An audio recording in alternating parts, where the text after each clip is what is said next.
Assalamualaikum warahmatullahi wabarakatuh. Perkenalkan, saya Hana Hanifatunisa, mahasiswi di Kuliatul Madinah Islamiyah Al-Kautsar 561 Tasikmalaya. Sekarang saya menduduki semester 6.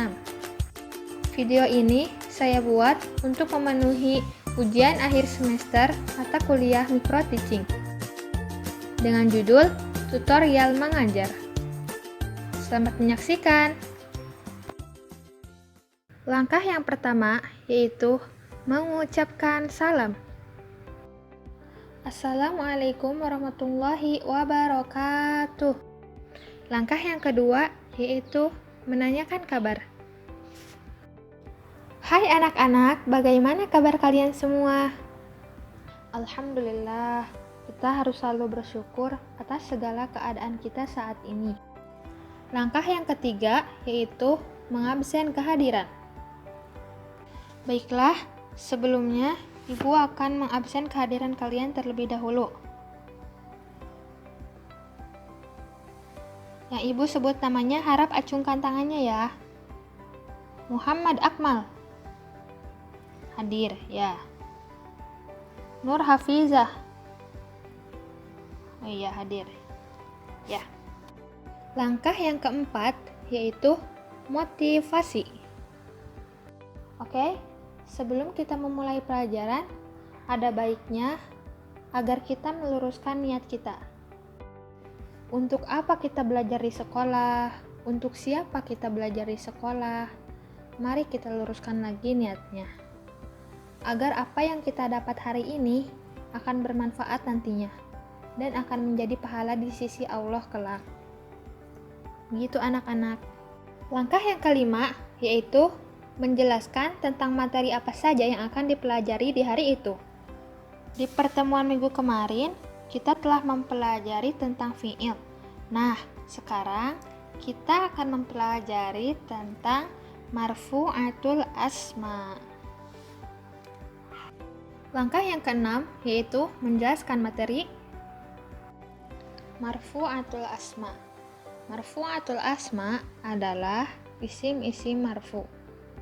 Nah, isim-isim marfu ini ada banyak, tapi Ibu hanya akan menjelaskan satu materi saja pada pertemuan ini, yaitu tentang mubtada khobar. Nah, mubtada khobar ini menurut pengertiannya yaitu ismun marfu'un yaqa'a fi awali jumlah. Nah, jadi isim marfu yang terletak di awal jumlah. Nah, jumlah yang diawali dengan isim itu disebut jumlah ismiyah, sedangkan jumlah yang diawali dengan fi'il itu disebut jumlah fi'aliyah.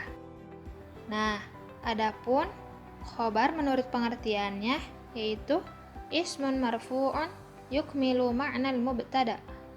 Jadi, isim marfu' yang melengkapi makna mubtada. Jadi fungsi khobar itu adalah untuk melengkapi mubtada tadi.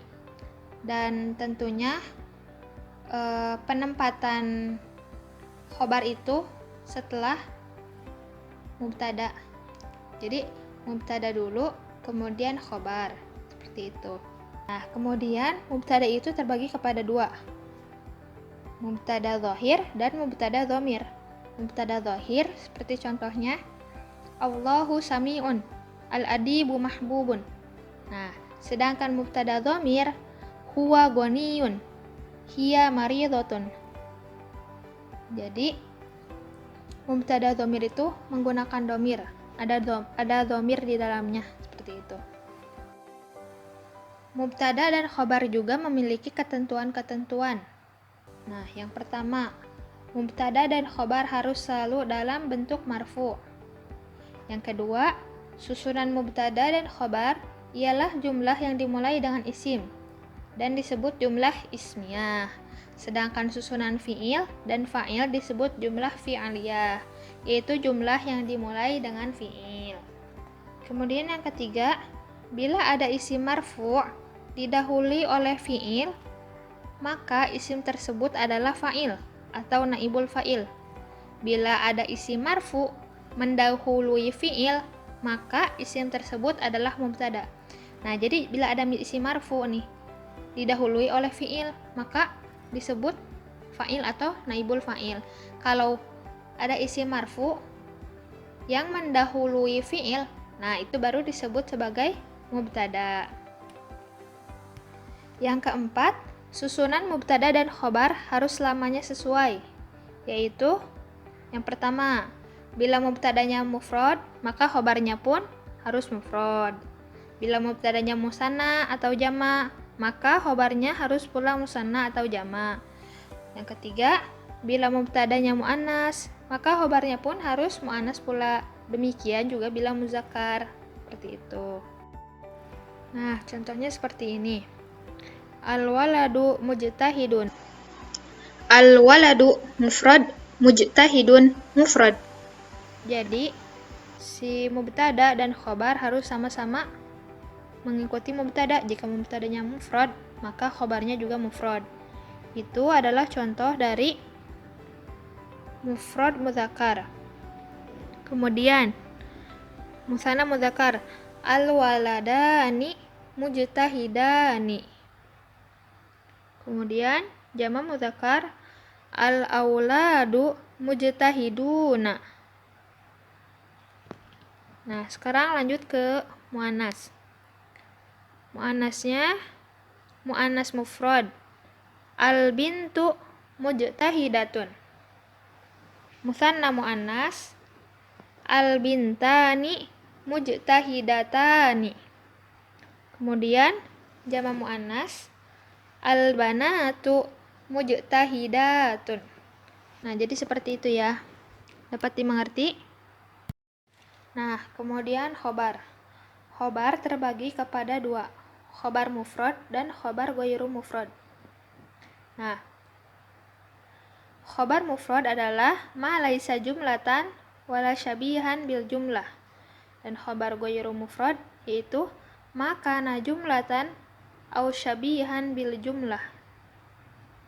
Nah, contoh dari khobar mufrad yaitu al-waladu naimun, al-waladani naimani, al-auladu naimuna. Sedangkan contoh dari khobar ghairu mufrad, yang pertama, Aliyun abuhu maridun. Yang kedua, al-ustadzu fil bait. Yang ketiga, as-saburatu amamal aulad. Nah, tadi kan di pembagian khobar ada khobar ghairu mufrad, yang artinya maka na jumlatan au syabihan bil jumlah. Nah, di sini ada penjelasannya lagi, yaitu tentang jumlah dan syibhu jumlah. Yang pertama, jumlah ismiyah, yaitu mubtada khobar. Kemudian jumlah fi'liyah, al-fi'lul fa'il. Kemudian syibhu jumlah, ada jar majrur dan dorof. Ada tambahan sedikit lagi, yaitu yang pertama, jika khobar terdiri dari jar majrur atau dorof, maka khobar sering didahulukan dan disebut khobar muqaddam. Mubtadanya diakhirkan dan disebut mubtada muakhar. Yang kedua, bila sulit mencari khobar, maka carilah kalimat yang sekiranya dapat menyempurnakan mubtada. Seperti itu. Langkah yang ketujuh yaitu menanyakan tentang materi yang belum dipahami oleh siswa. Nah, mungkin itu materi yang bisa Ibu sampaikan tentang mubtada dan khobar.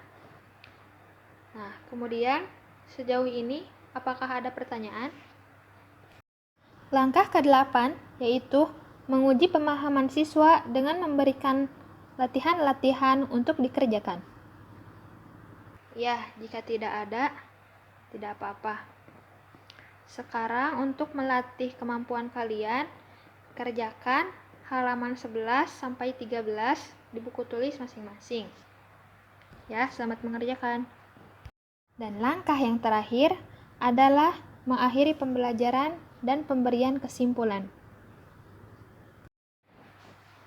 Oke, alhamdulillah kalian telah mengumpulkan tugas kalian ke ibu dan akan ibu periksa nanti di kantor, kemudian akan ibu bagikan hasilnya di pertemuan yang akan datang. Jadi, kesimpulan atas materi yang telah ibu ajarkan pada hari ini yaitu bahwasanya mubtada adalah isim marfu yang terletak di awal jumlah. Adapun khobar adalah isim marfu yang melengkapi makna mubtada. Nah, mungkin dicukupkan segitu saja pelajaran untuk hari ini. Jangan lupa untuk sering-sering memurojaah kembali pelajaran yang telah dipelajari pada hari ini. Sampai bertemu lagi di minggu yang akan datang. Subhanakallahumma wa bihamdika asyhadu an la ilaha illa anta astaghfiruka wa atubu ilaik. Wassalamualaikum warahmatullahi wabarakatuh. Nah, begitulah tutorial mengajar versi saya. Semoga bermanfaat, tetap menebar kebaikan. Saya, Hana Hanifatunisa, pamit undur diri.